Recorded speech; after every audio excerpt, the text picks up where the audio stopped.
গত 7 বছর যাবৎ মায়ানমার হতে আগত 12 লাখেরও বেশি রোহিঙ্গাদের মানবিক কারণে আশ্রয় দিয়ে আসছে।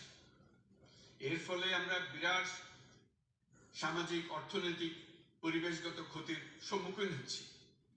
মায়ানমারের অভ্যন্তরীণ সমস্যা থেকে সৃষ্ট এই সংকট বাংলাদেশ ও মামাদিক অঞ্চলের জন্য প্রথাগত ও অপ্রথাগত উভয় ধরনের নিরাপত্তা ঝুঁকির কারণ হয়ে দাঁড়িয়েছে।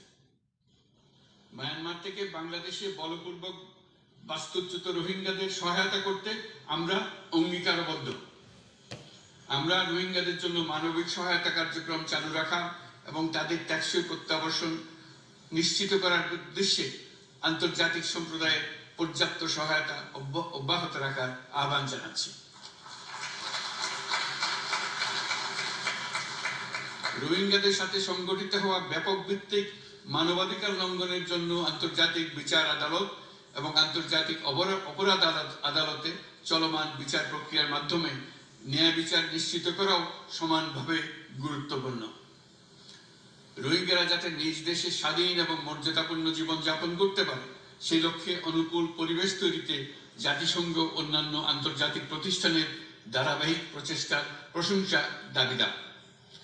এই লক্ষ্যে রোহিঙ্গারা যাতে পর্যাপ্ত নিরাপত্তা ও অধিকার নিশ্চিত করে তাদের নিজ ভূমি রাখাইনে ফিরে যেতে পারে তার পথ সুগম করা অত্যন্ত দরকার।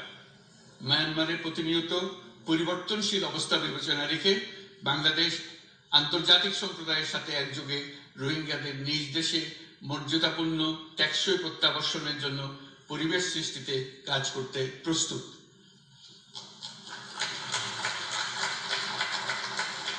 মাননীয় সভাপতি, রাজনৈতিক মুক্তি এবং সামাজিক অর্থনৈতিক জাগরণ ব্যতীত শান্তি ও নিরাপত্তা নিশ্চিতের সাফল্য অর্জন করা সম্ভব নয়।